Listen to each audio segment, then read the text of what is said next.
sean todos a esta nueva clase de nuestra Escuela de Liderazgo, año 1, módulo 3, tiendas, templos y palacios, lección número 3. Y antes de iniciar vamos a hacer una corta oración para que sea el Señor dándonos sabiduría para entender el mensaje del día de hoy. Señor, te damos gracias por este día que nos estás dando nuevamente. Señor, gracias porque hemos podido avanzar en el conocimiento de tu palabra, hemos podido avanzar en el conocimiento de la historia bíblica. Te pedimos que con la enseñanza del día de hoy, Señor, la lección del día de hoy, vamos a profundizar más en las Escrituras y comprender y entender el propósito y el plan que tú tuviste, Señor, en el Antiguo Testamento, con las personas que escogiste para que cumplieran tu propósito, Señor. Te pedimos, Espíritu Santo de Dios, que nos permitas comprender y entender este mensaje del día de hoy, Señor, y podamos comprender todo lo que está en la lección del día de hoy, Señor. Te damos gracias a ti. Te pedimos que seas tú cada día más enseñándonos, instruyéndonos y dándonos la sabiduría necesaria para poder comprender y entender todas estas cosas. En tu santo y poderoso nombre, en el nombre de Jesús. Amén y amén. Entonces, en este día de hoy, tenemos nuestra lección número 3, que tiene como título Historia del pueblo escogido. Clase número 3 o lección número 3. Y hemos podido avanzar y hemos visto que estas últimas lecciones ha sido completamente historia bíblica del Antiguo Testamento. Ya en el primera lección vimos acerca del tema de la Biblia, la segunda lección empezamos a hablar acerca del Génesis y ya hoy en la lección número 3 iniciamos a hablar como tal del pueblo de Dios, del pueblo que Dios escogió en el Antiguo Testamento para cumplir su propósito. Entonces dice en la introducción de la lección del día de hoy, Dios escogió a los israelitas para que fueran su pueblo, porque quería un pueblo a través del cual se cumplieran sus propósitos en el mundo. Su escogimiento debería producir 3 beneficios importantes. Primero, la adoración a Él, el Dios verdadero, sería preservada a pesar del aumento de la oscuridad que se cernía sobre el mundo.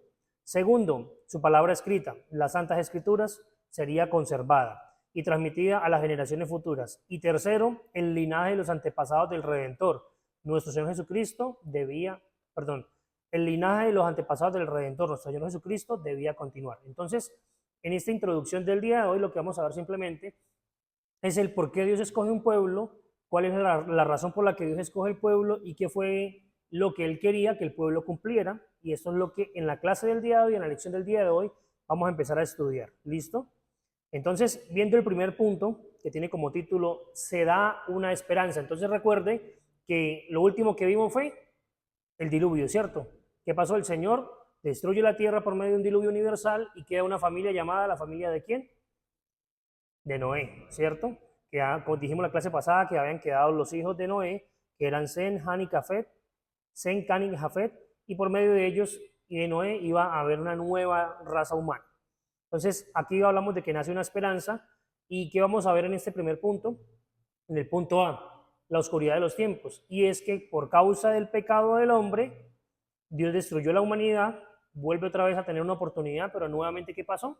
El ser humano no siguió lo que Dios quería, sino que siguió haciendo sus maldades. Y tenemos que claramente meditar en la enseñanza. Entonces vamos a Génesis, capítulo 11, versículos del 1 al 9, para poder como tal leer y entender lo que está diciendo el texto bíblico. Entonces, Génesis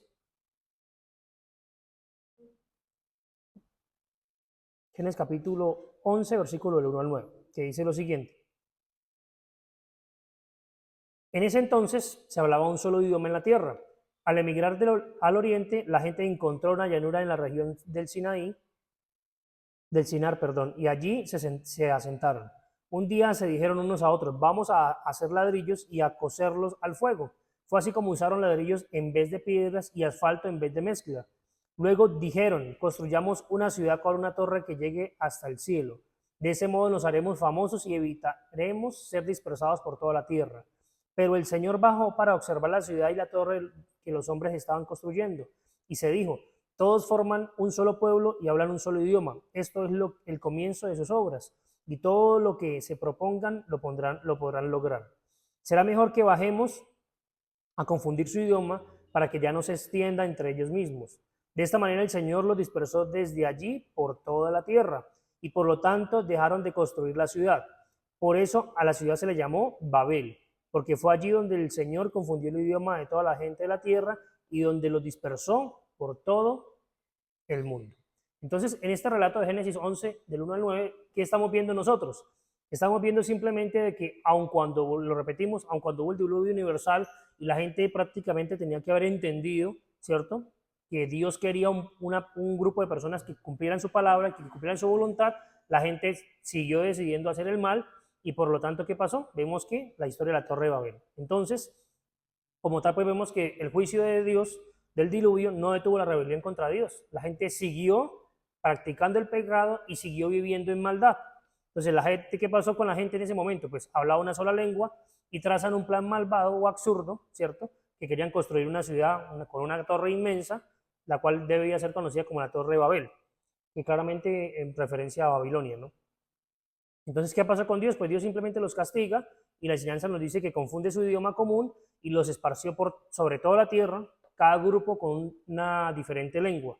De esta manera la unidad para la rebelión fue neutralizada. Entonces, ¿qué vemos aquí en esta enseñanza? Claramente, pues, no desde el punto de vista espiritual, sino desde el punto de vista histórico y literario, lo que vemos aquí es que simplemente la enseñanza nos está dando una explicación del surgimiento o del nacimiento de los idiomas que conocemos, ¿no? O sea que si de alguna u otra forma nos preguntáramos en la época en la que fue escrita este texto bíblico, el por qué mucha gente habla diferentes idiomas, la explicación sería esta. La gente se corrompió, se unió para hacer algo en contra de Dios y Dios confunde sus lenguas con el fin de que no se puedan entender y de esta forma pues no podían hacer lo que querían hacer, ¿cierto? Entonces, ¿qué pasa? Pues Dios los castiga y confunde las lenguas. Ahora, desde la parte teológica bíblica, vamos a ver aquí unos puntos importantes que están descritos en todo ese capítulo de Génesis 11, y es que vamos a ver que hay 5 etapas de la degradación humana. ¿Qué dice el versículo 11-21? Dice, sus mentes vacías se llenaron de oscuridad. Esa es la primera etapa de la degradación. La segunda etapa es que adoraron imágenes hechas a semejanza de hombres, aves, animales o reptiles. La tercera etapa de degradación fue que Dios los entregó a las obras inmundas que deseaban hacer. El cuarto punto es que Dios permitió que siguieran las perversiones sexuales. Eso dice el versículo 26 al versículo 27. Y el versículo 5 dice que Dios los entregó a una mente reprobada, ya que ellos se negaron a guardar en su mente el verdadero conocimiento de Dios. Entonces, nuevamente, ¿qué estamos viendo? Que, pues, por lo tanto, la condición corrupta de la gente descrita en Génesis 11, así como la condición corrupta descrita en Génesis capítulo 6, fue el resultado de la elección humana de rechazar la verdad de Dios. Porque recuerde que no podíamos decir, listo, en ese momento no había un texto bíblico que la gente pudiera leer y decir, ay, estamos haciendo lo que a Dios no le agrada. Recuerden que había acabado de ocurrir un evento, que era el diluvio, o sea que ellos tenían de alguna forma claro que por causa de la corrupción del ser humano, Dios había destruido a las personas. Así que ese de alguna forma era su manera de poder evaluar cuándo estaban haciendo las cosas de manera correcta o de manera incorrecta, pero aún así ellos determinaron qué hacer, rechazar la verdad de Dios y de guiarse bajo los principios que no eran los de Dios. Por lo tanto, dice que se debe recordar que todas las personas mencionadas en Génesis 11 eran descendientes directos de Noé. Y la pregunta sería entonces, ¿y qué pasó con los descendientes de Noé? ¿Por qué se corrompieron? Pues porque claramente, recordemos que por causa del pecado que había en la humanidad, se siguió extendiendo, propagando, a tal punto de que, aunque eran descendientes de Noé, habían conocido a Dios, habían escuchado la enseñanza de Dios, pues ¿qué pasó? Igualmente se siguieron corrompiendo. Entonces, vamos a ver lo siguiente en el punto B, que habla acerca de la fidelidad de Dios. Entonces, aun cuando el pueblo o las personas, pues el pueblo todavía no, aun cuando las personas de este tiempo fueron corrompidas, no hicieron lo que Dios les dijo, quisieron ser superiores a Dios, ¿cierto? Incluso hablaríamos un poco del tema también del diablo, que quería ser superior a Dios. Entonces, vemos que a pesar de todo eso, Dios tiene fidelidad.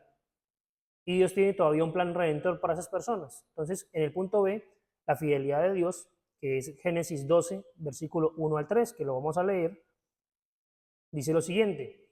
El Señor le dijo a Abraham, deja tu tierra, tus parientes y la casa de tu padre y vete a la tierra que te mostraré. Haré de ti una nación grande y te bendeciré, haré famoso tu nombre y serás una bendición. Bendeciré a los que te bendigan y maldeciré a los que te maldigan. Por medio de ti serán bendecidas todas las familias de la tierra. Eso dice que la enseñanza, ¿cierto? Entonces, ¿qué estamos viendo aquí? Que claramente pues Dios tiene un propósito, Dios tiene, llamémoslo como diríamos, a pesar de la degradación del ser humano, Dios aún así tiene misericordia de ellos para que de alguna u otra forma puedan tener salvación y puedan tener como tal esto un rescate. Entonces, en el periodo cubierto por Génesis capítulos del 12 al 50 es conocido como la era de los patriarcas. Entonces, ¿qué empezamos a ver a partir de aquí? Del capítulo 12 hasta el 50, vuelvo a repetir, la época de los patriarcas, porque trata sobre la vida de hombres conocidos como los patriarcas, padres físicos y espirituales del pueblo de Israel, o sea, personas que eran pilares fundamentales, personas que ellos veían y los tenían como referentes para su manera de actuar, de vivir y de ser. Entonces, ¿quiénes eran patriarcas? Por ejemplo, vamos a hablar en este caso de Abraham, que después fue llamado Abraham, los hijos, y ahí ya serían los descendientes de Abraham, Isaac, Jacob y José. ¿Listo? Hay personas, algunos estudiosos bíblicos, que incluyen en esos patriarcas también a Job, pero pues porque Job era contemporáneo de Abraham, ¿no? No porque era descendiente de Abraham, era contemporáneo, o sea, vivió en la misma época. Pero pues esto es un tema que se puede debatir. Entonces, como tal, los patriarcas eran estos: Abraham, Isaac, Jacob y José.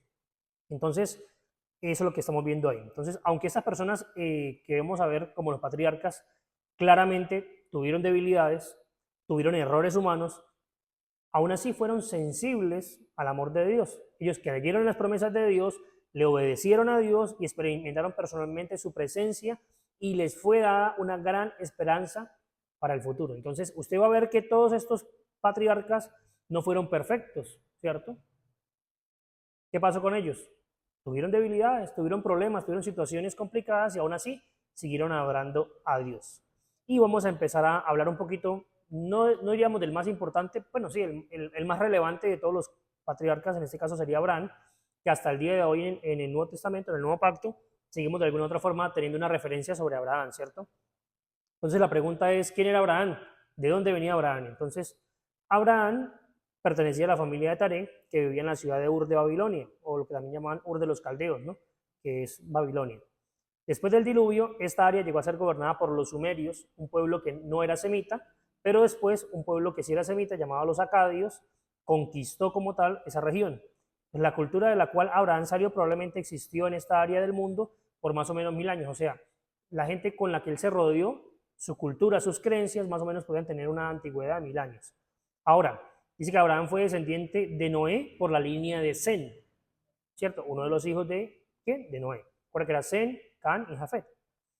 No obstante, el padre Abraham, Taré y todo su pueblo estaban muy lejos de cualquier conocimiento del Dios verdadero. Taré y su familia adoraban ídolos. Eso dice el texto bíblico en Josué, capítulo 24, del 2 al 3. Entonces, Abraham no era un creyente fiel un creyente fiel de las enseñanzas de Dios, ¿no? De la tradición oral, porque en ese momento no habían escritos. El papá de Abraham no lo guió desde pequeño en la enseñanza, no. Abraham era una persona común y corriente que Dios escoge para cumplir un propósito, para traer un mensaje a su pueblo y por lo tanto Dios hace un ¿qué? Un llamado a Abraham y le hace una promesa. Entonces estamos viendo que el entorno de Abraham pues era un entorno bastante, digamos, hostil, porque volvemos a repetir, su pueblo, donde él vivía, donde se rodeaba de personas, pues no era gente que adorara al Dios que él iba a adorar. Entonces, se nos da un recuento, en el llamado de la promesa de Dios, se nos da un recuento de 10 generaciones, comenzando con la familia de Sem y terminando con la familia de Taré, el que emigró a Ur, a Harán. Esta familia perteneció a la que era donde estaba Abraham, había nacido Abraham. Entonces, como tal, los acontecimientos que siguieron muestran la importancia de la fe de un hombre, primero una familia, luego una tribu, después una nación y finalmente el mundo entero fueron bendecidos por la fe de Abraham al seguir a Dios. Entonces, Dios llama a un hombre para cumplir un propósito y por causa de ese hombre es bendecida toda su familia, después toda una tribu, después toda una nación y ahora por causa después de la nación, toda la humanidad, todos los seres humanos. Y hablaríamos un poquito de lo que serían Abraham y sus descendientes. Dice que Dios le cumplió a Abraham las promesas porque dice que por fe y para fe fue llamado. La simiente de Abraham o sus descendientes, tanto naturales como espirituales, ocuparon el centro del interés a través del resto de la Biblia. A ellos se les llaman el pueblo de Dios. Entonces, en el Antiguo Testamento, ¿qué vamos a ver nosotros en la vida de Abraham? Que sus descendientes tuvieron varios aspectos importantes. Uno, que fueron muy numerosos. Dos fueron llamados los semitas porque eran descendientes de Sem. Pueden comprobar que descienden de Sem, o sea, podían por medio de su ascendencia decir, es que yo soy hijo de, y mi papá era hijo de, hijo de, hijo de, hijo de, hasta llegar a Sem. Y constituían el pueblo de Dios antes de la llegada de Jesucristo. Entonces, Dios le da la promesa a Abraham, Abraham empieza a caminar bajo la visión que Dios le entrega, empieza a ir hacia las ciudades donde Él le encomienda, ¿y qué pasa? Empiezan a ser un pueblo escogido por Dios, al cual Dios le había dado una promesa. Vemos que en el tiempo Dios le va dando diferentes promesas a ellos, pero Él iba primero por algo importante, que fue lo que dijimos ahorita cuando leímos el Génesis capítulo 12, ¿cierto? Deja tu tierra, deja tus parientes, la casa de tu padre, y ve a la tierra que te mostraré. Pues la primera promesa de Dios a Abraham, ¿cuál es? Que le va a entregar una tierra. Entonces, esto es importante. Y ahora vamos a ver que a causa de ese llamado que Dios le hace a Abraham, ¿qué hizo Abraham? Responder al llamado de Dios, que es el punto número 2, la respuesta de un hombre. Y en el punto A de este punto número 2 vemos el viaje de Abraham. Y vamos a leerlo también, Génesis capítulo 12, versículo del 4 al 9, que dice lo siguiente. Estamos en el punto número 2, en el punto A. Exacto, el siguiente. Dice Génesis capítulo 12, versículos del 4 al 9. Dice, Abraham partió tal como el Señor se lo había ordenado. Y vamos a ver que aquí, bueno, no puedo entrar en detalles de ese tema, pero vamos a ver que Dios le dijo que se fuera de su tierra y su parentela, pero ¿qué hizo Abraham? Se llevó a alguien, dice. Y Lot se fue con él. Abraham tenía 75 años cuando salió de Harán. Al encaminarse hacia la tierra de Canaán, Abraham se llevó a su esposa Sarai, a su sobrino Lot y a toda la gente que había adquirido en Harán, o sea, a sus siervos, a sus esclavos, y todos los bienes que había acumulado. Cuando llegó a Canaán, Abraham atravesó toda esa región hasta llegar a Siquén, donde se encuentra la encina sagrada de Moré. En aquella época los cananeos vivían en esa región. Allí el Señor se le apareció a Abraham y le dijo, yo le daré esta tierra a tu descendencia. Entonces Abraham erigió un altar al Señor, porque se le había aparecido. De allí se dirigió a la región montañosa que está al este de Betel, donde armó su campamento, teniendo a Betel al oeste y ahí al este. También en ese lugar erigió un altar al Señor e invocó su nombre. Después Abraham siguió su viaje por etapas hasta llegar a la región del Negev. Entonces vemos que Abraham toma la determinación de ¿qué? De cumplirle a Dios y de aceptar la promesa que Dios le da y cumplir el propósito que Él le encomienda. Porque yo pregunto, si a nosotros hoy en día Dios nos dijera, salga de su tierra y su parentela y váyase a una tierra que usted no conoce, ¿cuántos lo haríamos? Y probablemente muy pocos. Y esto es algo parecido también, vamos a ver claramente, el relato que nos cuenta nuestro pastor José Satirio dos Santos, cuando Dios lo llama a las misiones y le dice, váyase a una tierra que usted no conoce y allí va a predicar la palabra, ¿cierto? De Brasil hacia Colombia sin conocer el idioma, sin conocer el lugar, sin conocer nada, solamente por medio de una visión que Dios le había entregado. Entonces, asimismo vemos que, ¿qué pasa?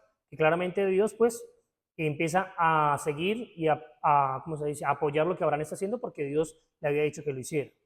Entonces, Abraham responde al llamado de Dios para dejar la seguridad de la prosperidad de Ur, porque en ese momento Ur, pues, era una ciudad muy, ¿cómo se dice?, no era rica como tal, o sea, pero como tal tenía una estabilidad económica, una estabilidad familiar, estaba su familia, pero pues la Biblia que dice, que en Hebreos 11:8, que Abraham salió sin saber a dónde iba, ¿cierto? Pero la fe lo llevó hacia allá.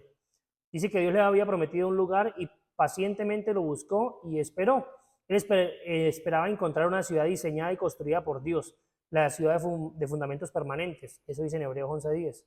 Abraham primero se desplazó a 968 kilómetros al norte, a lo largo de un brazo del río Éufrates, a Harán, ciudad muy similar a Ur. Aparentemente vaciló en su resolución de hacer la voluntad de Dios, porque ahí se quedó un tiempo, porque esperó hasta la muerte de Taré, su suegro, de su papá, antes de obedecer completamente al Señor. Entonces dejó Harán y viajó 645 kilómetros al oeste y al sur hasta Canaán, a un lugar llamado Siquén. Vemos que pues, Abraham cumple el propósito de Dios, pero como que ya lo iba pensando. le iba dudando. Tuvo que morir su padre para otra vez como que volver a retomar y decir, bueno, vamos otra vez a la tierra que Dios nos encomendó. Nuevamente vemos que pues eran hombres que Dios escogió, pero aún así también tenían situaciones personales que les impedían o que hacían que su de pronto fallara. Y recuerde que de alguna otra forma también hablamos de que Abraham era el padre de la fe, ¿no? Entonces, bueno, en el punto B vamos a ver las pruebas de Abraham y vamos a hablar de unas 5 primeras pruebas. Dice que Dios escogió a Abraham. Hubieron 4 acontecimientos que sucedieron. Dios escogió a Abraham, Dios le cambia el nombre de Abraham a Abraham, Dios vio que Abraham le era fiel y Dios hace un pacto con Abraham y cumplió su promesa. Entonces vamos a ver qué pasa ahí. Pues simplemente Dios llama a Abraham en Génesis capítulo 12, le informa, le describe cómo va a ser el pacto con Abraham en el capítulo 15. Del 12 al 16 se narran momentos importantes, históricos, entre la relación que tiene Abraham con Dios. Se revelan 5 pruebas específicas las cuales Dios encontró que Abraham era fiel. La palabra encontrar en el idioma bíblico original de este contexto significa conocer algo a fondo. Entonces Dios quería como tal conocer a fondo cuáles eran las intenciones del corazón que habían en Abraham. Entonces, como tal, Dios tiene que pasarlo por ciertas pruebas, por ciertas situaciones, para que él sea como tal probado en todo y ver qué tan fiel podía ser. También vamos a ver que, por ejemplo, la debilidad humana de Abraham se mostró otra vez cuando él y Sarai planearon que Agar, la sierva de Sarai, concibiera un hijo de Abraham. Entonces Dios le da una promesa a Abraham, le dice, usted va a tener un hijo, ¿cierto? Abraham tenía más o menos 100 años, Sara tenía más o menos 90, Dios le dice, usted va a tener un hijo, y claramente, pues, primero sabiendo que eran viejos, y segundo que ya Sara, pues, no cumplía con los requisitos corporales de una mujer para poder dar a luz, hacen la fácil de buscar una mujer joven que sí cumpliera las características y y engendrar un hijo. Y pues claramente que sabemos que por causa de esa debilidad humana nace ya un hombre llamado Ismael. Entonces volvemos a lo mismo. Dios le dio una promesa a Abraham, Abraham creyó en esa promesa, pero de alguna otra forma quiso como ayudarle a Dios, ¿no? Como decir, sí, Señor, usted lo puede hacer, pero venga, vamos a hacerlo mejor con Agar porque Sara ya no cumple no cumple las expectativas.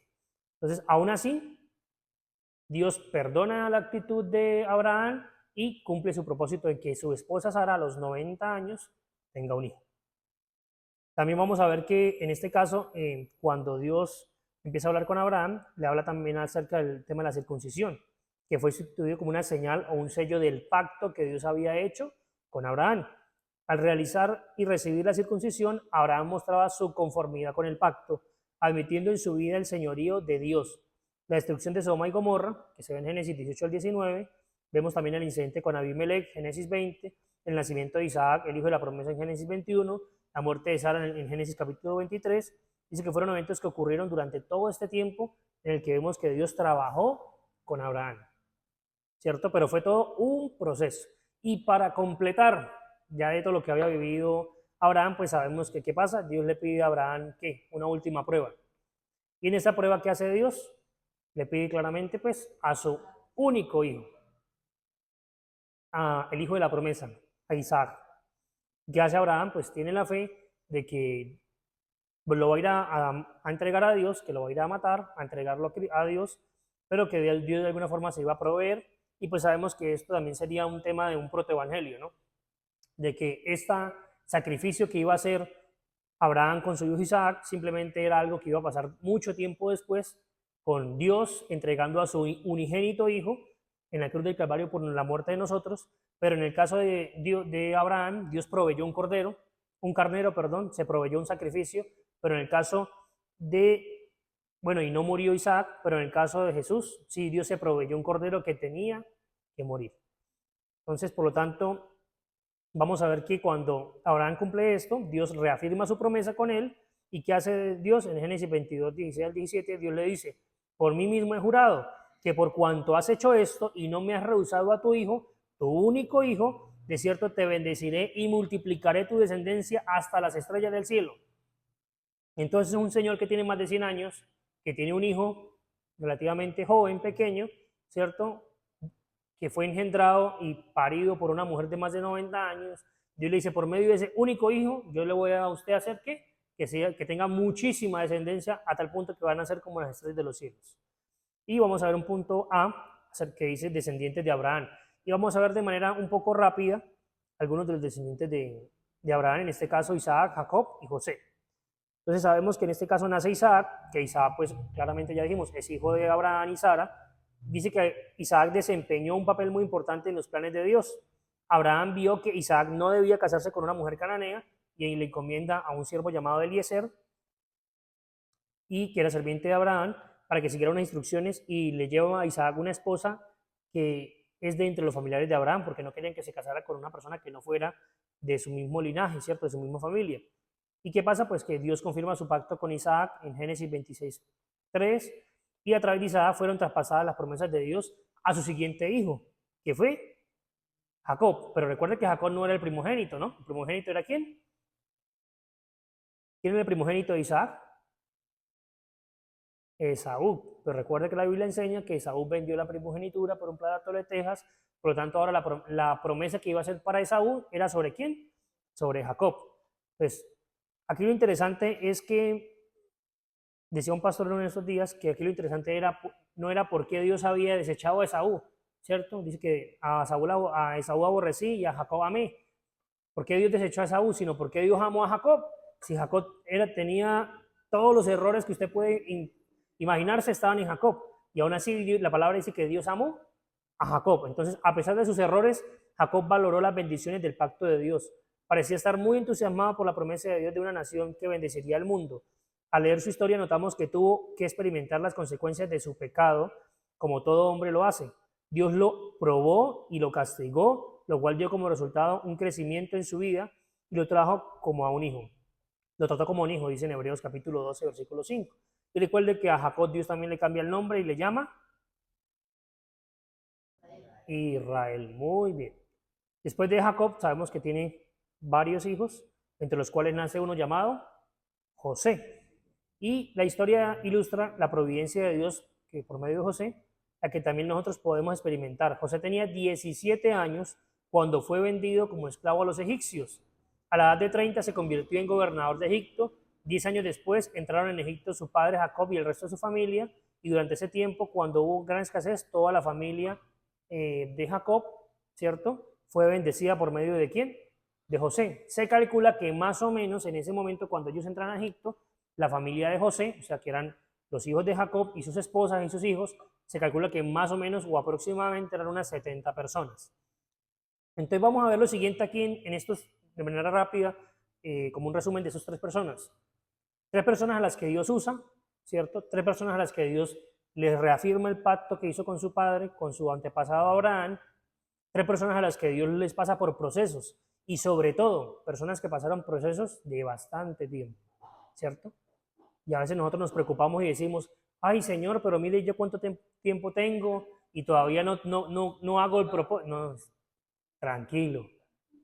Que Dios llamó a Abraham casi a los 80 años aproximadamente, tenía un poquito menos, pero casi a los 80 años Dios llama a Abraham, a los 100 le da un hijo y le da una promesa.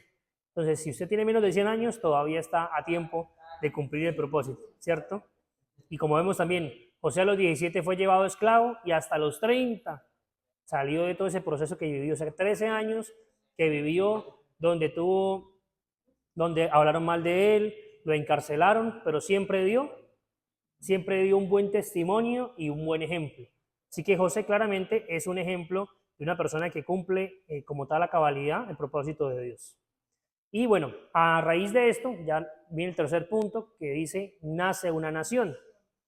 Dice que de este pequeño grupo de 70 personas que ingresaron como tal a Egipto, ¿cierto?, los israelitas aumentaron a un aproximado de casi 3 millones de personas. O sea que cuando Moisés sale de Egipto con el pueblo, ¿salen cuántas personas aproximadamente? 3 millones de personas. Y claramente esas personas son las que salieron a poseer la tierra prometida. Entonces, ¿qué vemos aquí? Lo siguiente, vamos a ver un bosquejo rápido de lo que ocurre en la historia del libro del Éxodo. ¿Listo? Dice, de Egipto, bueno, del Éxodo no, de todo lo que sería el Pentateuco, porque lo que es Génesis, Génesis, Éxodo, Números, Deuteronomio y Levíticos, habla sobre todo de ese proceso que ellos pasaron, desde que salieron de Egipto hasta llegar a la tierra prometida. Vemos que, por ejemplo, en Éxodo del capítulo 1 al 18, habla acerca de Egipto al Sinaí. En el 2 vamos a ver que habla acerca del campamento en el Sinaí, que es Éxodo capítulo 19 hasta número 10:10.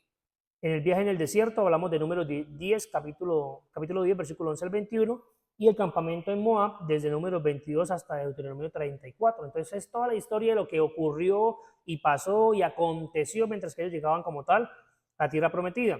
Pero como sabemos, pues hay un punto A que dice servidumbre y esclavitud, y es que pues ellos ingresaron a Egipto como invitados de aquí, del segundo al mando, en este caso del faraón, ¿cierto? De José. Y que vemos que ellos ingresan a la tierra, claramente durante un buen tiempo ellos aprovecharon esta, ¿cómo se dice? Sí, esta oportunidad, comieron, crecieron, tuvieron hijos, ¿cierto? Pero ¿qué pasó? Que infortunadamente vemos que en Éxodo capítulo 1, versículo 8, dice que se levantó un gobernador que no conocía a José. Entonces, ¿qué pasó? Ellos empezaron a sospechar, el faraón, que Israel, que el pueblo de Israel, bueno, en este caso no le decían el pueblo de Israel, ¿no? Le decían el pueblo hebreo, los que no son de aquí. Ellos habían aumentado a gran número, tenían muchas riquezas y tenían el temor de que se rebelaran en contra de Egipto. Entonces, ¿qué pasa? Empiezan como tal a crear una estrategia para que ellos mengüen. Por lo tanto, son reducidos a una condición más miserable. Entonces, ya no son, ahora empiezan a ser esclavos. Ya dejaron de tener una posición social y empiezan a ser esclavizados. Así que es posible que los israelitas nunca hubieran salido de Egipto para ir a la tierra prometida si hubieran vivido cómodamente y en prosperidad. Pero también, eso es algo cierto, por causa, si ellos hubieran estado cómodos, no hubieran podido salir a la tierra que Dios les prometió. Pero aún así, algo interesante que la Biblia recalca es que después de que muere José, que José más o menos muere a la edad de 110 años, dice que se levanta una generación que no conocía a José. Y durante toda la historia que vamos a ver mucho después, siempre va a pasar lo mismo. Se levanta una generación que no conoce. Así que esto es algo interesante. Tenemos que nosotros trabajar para que las futuras generaciones que nosotros levantemos sean personas que conozcan y que sepan qué fue lo que Dios hizo. Si de pronto nosotros a veces nos ponemos a pensar, bueno, ¿quiénes son yo de quién desciendo? Entonces, listo, mi papá, mi abuelo, mi bisabuelo, y a veces llegamos hasta ahí, ¿no? A veces sabemos el nombre de los bisabuelos, pero no sabemos los nombres de los tatarabuelos. Incluso ni siquiera sabemos dónde vivían, ni bien cómo se llamaban, ni qué profesión tenían. Y esto es interesante. Entonces, la pregunta es, ¿quiénes eran ellos? ¿Será que también eran creyentes, no eran creyentes? Y a veces pasa de esa forma. Pasan los años, de pronto de aquí a 200 años, digan, yo no sé quién era esta persona. Veo una foto que fue un familiar mío, pero no tengo ni idea quién fue, qué hizo. Entonces hay que tener cuidado con esto porque claramente la palabra explica eso. Y pues obviamente también por medio de eso, pues Dios también tuvo un propósito y les permitió salir de esa tierra y poder ir a la tierra que Dios les prometió. Ahora, en el punto B, que dice redención y liberación, al estudiar el plan de Dios para la humanidad, vemos que siempre se involucra una persona escogida. Este fue el caso cuando Dios sacó a los israelitas de Egipto. Durante esos últimos años estaban cansados, tenían mucha esclavitud, mucha opresión. Dice que le nace un hijo a una familia de la tribu de Leví, y para completar, el faraón había mandado a matar todos los niños varones que nacieran, ¿cierto? ¿Se ha escuchado esa historia? Y nace un hombre llamado Moisés. Sabemos que por causa de esto la mamá tiene que esconderlo, pero llega un punto en que ya no lo puede esconder más. ¿Y qué hace la mamá? Dice que lo envía por el río Nilo. Claramente eso era una estrategia porque para los egipcios el río Nilo era el dador de la vida. Entonces que un niño en una canasta fuera enviado por el río Nilo era una señal divina prácticamente para ellos, porque para ellos el río también era una deidad. Entonces ellos sienten que ese niño ha sido enviado por los dioses, por lo tanto le colocan Moisés, ¿no? Que según el idioma hebreo significa salvado por las aguas, pero recuerde que la hija del faraón no era hebrea, la hija del faraón era ¿qué? Egipcia. Y el nombre de Moisés en el egipcio, en el idioma de ellos, significa hijo de. ¿De quién era hijo? No sabían, porque venía del Nilo. Entonces le pusieron simplemente Moisés, que en el idioma de ellos es Moché. Entonces, ¿qué significa hijo de? Entonces, por ejemplo, cuando escuchamos hablar de Ramsés, ¿cierto? Era Ramoché, hijo de Ra. Tutmosis, Moché, hijo de Tut. Entonces, ellos normalmente colocaban así los nombres con referencia a los dioses. Hijo de Ra, hijo de Tut, y así sucesivamente. Entonces, Moisés era hijo de, no sabemos.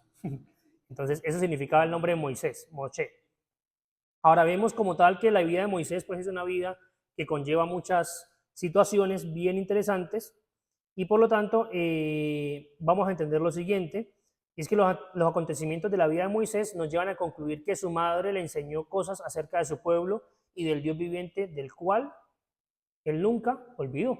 Entonces recuerde que Moisés fue instruido con la mejor enseñanza porque los egipcios en ese momento pues eran el imperio que gobernaba esa época y fue instruido en la sabiduría de los egipcios, en la ciencia de los egipcios, probablemente también hablaba varios idiomas, creemos, se supone de pronto también eso, y por lo tanto, aun cuando tenía mucho conocimiento y mucha sabiduría humana, dice que su madre le inculcó de dónde venía él para que nunca se le olvidara que venía de un pueblo. Pero recuerde que claramente, pues Moisés comete no un pecado, comete un asesinato y sale de Egipto. Y pareciera que durante un tiempo la promesa que Dios le hizo al pueblo, ¿qué pasa? Se estancó. Entonces nuevamente vemos otra persona que Dios llama, a la cual tiene miedo, tiene dudas, y creemos, y dice la enseñanza que más o menos dura 40 años para volverlo Dios a llamar. ¿Y a los cuántos años más o menos Dios llama a Moisés otra vez? Cuando tenía aproximadamente 80 años.